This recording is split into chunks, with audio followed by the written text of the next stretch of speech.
നമ്മളൊരു സീനിയർ നടനായിട്ടൊരു ബഹുമാന പുരസ്സരം നമ്മൾ കാണുന്നു. അദ്ദേഹത്തിൻ്റെ ഇപ്പോൾ ഈ പറഞ്ഞ സുഹോട്ടൻ്റെ വലിയ സുഹൃത്താണ്. സുഹൃത്തായിരുന്നു. ലാലും അങ്ങനല്ല. എനിക്ക് ഇന്ദ്രൻ്റെ ചേട്ടനായിട്ട് വേണേലും എനിക്ക് കാണാവുന്നതേ ഉള്ളൂ. കാരണം അത്രയും അടുപ്പം കുടുംബവുമായിട്ടുണ്ട്. അതെ. വളരെ ഞങ്ങൾ അവിടെയും ഇങ്ങോട്ടും അങ്ങോട്ടും ഒക്കെ അച്ഛനും അമ്മയും എല്ലാവരും അതെ വലിയ അതെ. അടുപ്പക്കാരാണ് ഞങ്ങൾ.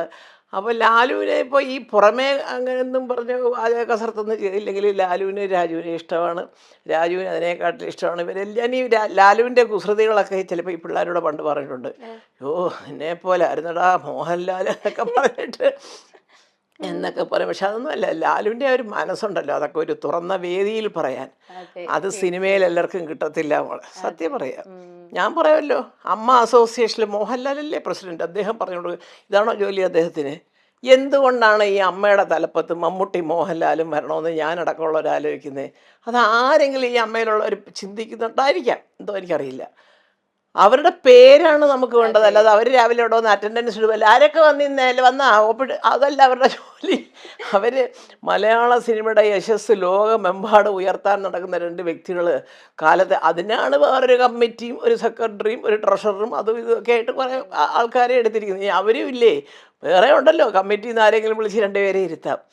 അപ്പോൾ ഞാൻ പറയുന്നത് അവരവിടെ വരണം എന്നുള്ളതല്ല. അത് മമ്മൂട്ടി മോഹൻലാലാണ് കേട്ടോ എൻ്റെ മറ്റേ തലപ്പത്ത് കാര്യങ്ങൾ. അയ്യോ വേണ്ട, ഇനി അവിടെ ചെന്നതിന് ഒന്നും പറയാൻ നിൽക്കേണ്ട, അവർക്കൊരു മനസ്സിന്. അപ്പോൾ അതെ. അവരോടുള്ള ബഹുമാനം കൊണ്ടാണ് ചിലപ്പോൾ ഒരു പക്ഷേ പല തെറ്റുകളും അമ്മ ചെയ്തു എന്ന് തോന്നുന്നത് മിണ്ടാതെ നമ്മളൊക്കെ വിടുന്നത്. വിടുന്നത്. അതെല്ലാ സംഘടനയിലും അങ്ങനെയാണ്. മനസ്സിലായി. ഇപ്പം തലപ്പത്തിരിക്കുന്ന ആളുടെ ഇൻഡസ്ട്രിയിലെ സ്ഥാനം എന്താണെന്ന് നമ്മൾ നോക്കും അല്ലേ.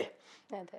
ഈ പറഞ്ഞതിൻ്റെ തൊട്ട് ജീവിതത്തിൽ ഒരു പടമറ്റം എടുത്ത് പൊട്ടി അടപ്പിളകി വീട്ടിൽ ഇരിക്കുന്നവൻ വന്ന് കടഞ്ഞിട്ട് നമ്മുടെ അടുത്തൊക്കെ പറയണം കേട്ടോ, നിങ്ങൾ പടമെടുക്കാൻ വരൂ എന്നൊക്കെ പറഞ്ഞാൽ, സാറൊരിക്കൽ പണ്ടെടുത്ത് ഇല്ലയോ ഒന്ന് എടുത്തു, എന്താ ചെയ്ത് അത് പോയി കൈ പോയി, അപ്പോൾ ഞങ്ങളും പോയാലോ എന്ന് എന്ന് എന്ന് അവ എന്നൊക്കെ ഉപദേശങ്ങൾ പോലെ ഉള്ളു മോളെ എല്ലാം. ഇതൊക്കെ പറഞ്ഞു കഴിഞ്ഞാൽ സത്യം പറയുമ്പോൾ ആർക്കും ഇഷ്ടപ്പെടത്തില്ല. എങ്കിലും ഞാൻ പറയുന്ന അതാണ്, മമ്മൂട്ടി മോഹൻലാൽ സംഘടനയിൽ ഇരിക്കുന്നു, പക്ഷേ അവിടെ എന്നും വന്ന് കാര്യങ്ങൾ നോക്കുന്നവർക്ക് തെറ്റുകൾ പറ്റുന്നുണ്ട്. ഞാൻ ഈ അടുത്ത കാലത്ത് പറഞ്ഞില്ല, എൻ്റെ താരണ്ട് അതെ. ചോദിച്ചു കുടുംബയോഗത്തിൽ ചേച്ചി പാട്ട് പഠിക്കും. ഏത് കുടുംബയോഗം? അല്ല അമ്മയുടെ അമ്മയ്ക്കൊരു കുടുംബയോഗം ഉണ്ടായിരുന്നു, ഞാനിവിടെ കൊച്ചിയിലുണ്ട്, ഞാൻ അറിഞ്ഞില്ല.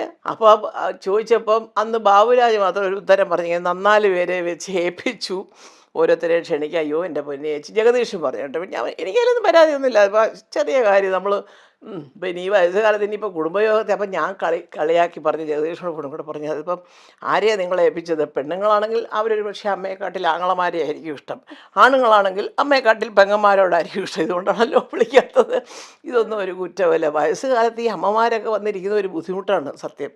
അയ്യോ അവർ വീഴുമോ അവിടെ കാണുമെന്ന് പിടിച്ചേരെ ഇറങ്ങി പോകുമ്പോൾ എന്നൊക്കെ പറഞ്ഞ് ഒരുപാട് കാര്യങ്ങളാണ്. അപ്പോൾ അതുകൊണ്ട് അതറിഞ്ഞ് നമ്മളങ്ങ് മാറി നിൽക്കുക. അതെ. കുടുംബയോഗത്തിൽ വല്ല പ്രത്യേകമായിട്ട് വല്ലതും ഉണ്ടെങ്കിൽ നമ്മൾ പോകും, സഹകരിക്കും, അതൊരു സംശയമില്ല. ചുമ്മാ അതൊരു മീറ്റിംഗ്, പിള്ളേരെല്ലാം കൊണ്ടൊന്ന് രസിച്ച്. ഇപ്പോൾ എൻ്റെ മക്കൾ തന്നെ ചിലപ്പം എവിടെ എല്ലാം പോകുന്നു, എന്തമ്മേ അമ്മയെ കാണേണ്ട സ്ഥലം, അമ്മേ അവിടെ പോകുമേ ഇവിടെ പോകുമേ ഹോങ്കോങ്ങിൽ. ഇപ്പോൾ പിന്നെ ഹോങ്കോങ്ങിൽ പോകാൻ 70ാമത്തെ വയസ്സിലേ നല്ല കാലത്തേ പോയിട്ടില്ല. ഇപ്പൊ ഒക്കെ പോവാ. ആ അതൊക്കെ വൈകിട്ടൊന്നുമില്ല. അത് ഞാൻ ഇപ്പോൾ പറയുന്നത് പിള്ളേരോട്, ആ, ഞാനും ഒന്ന് ലൈൻ മാറ്റാൻ പോവാ, യാത്ര, ഒരു ന്യൂ ജനറേഷൻ, ഒരു ഭയങ്കര നമുക്കൊരു വ്ളോഗ് ഒക്കെ തുടങ്ങാം.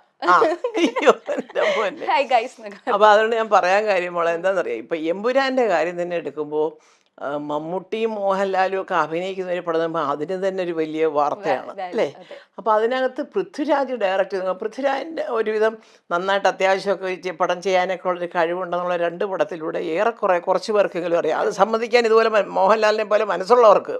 അതെ. അല്ലാത്തൊരു എന്താന്ന് എന്നൊക്കെ പറയാം, അതൊക്കെ പറയും, അത് പറഞ്ഞോട്ടെ, അതൊന്നും നമ്മളിങ്ങനെ കേട്ടിങ്ങനെ കളയുക.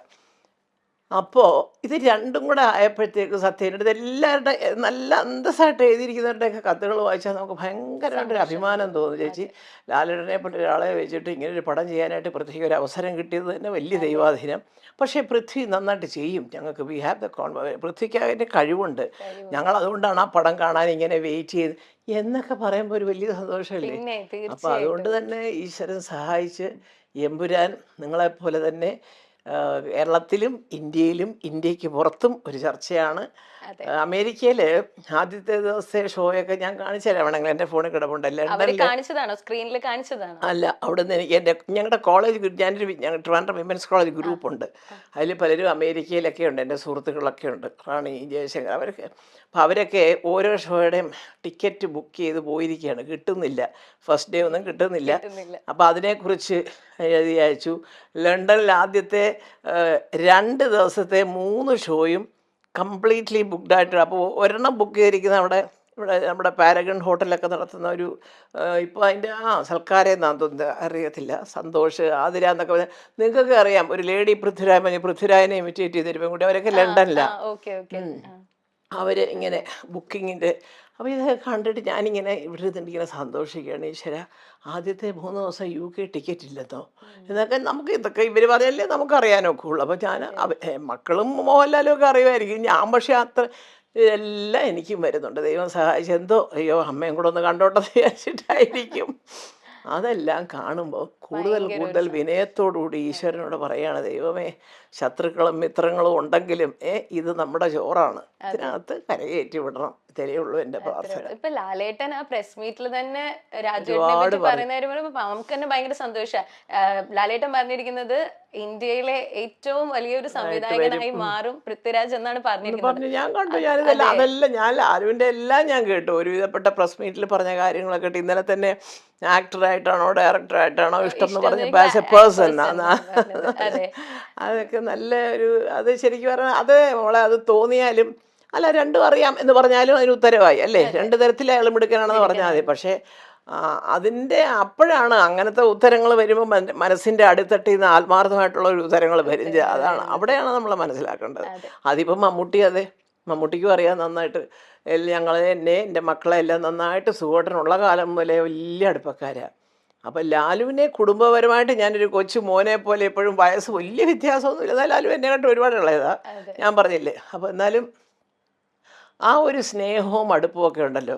ചുമ്മാ അങ്ങ് വെറുതെ ഈ പത്രമാധ്യമങ്ങളിൽ വരുന്ന ഭാഷ പോലെ തെക്കോട്ടും വടക്കോട്ടും ഇട്ട് കളയാനുള്ളതല്ല. അതൊക്കെ എന്നും നിലനിൽക്കുന്ന ബന്ധങ്ങൾ തന്നെയാണ്.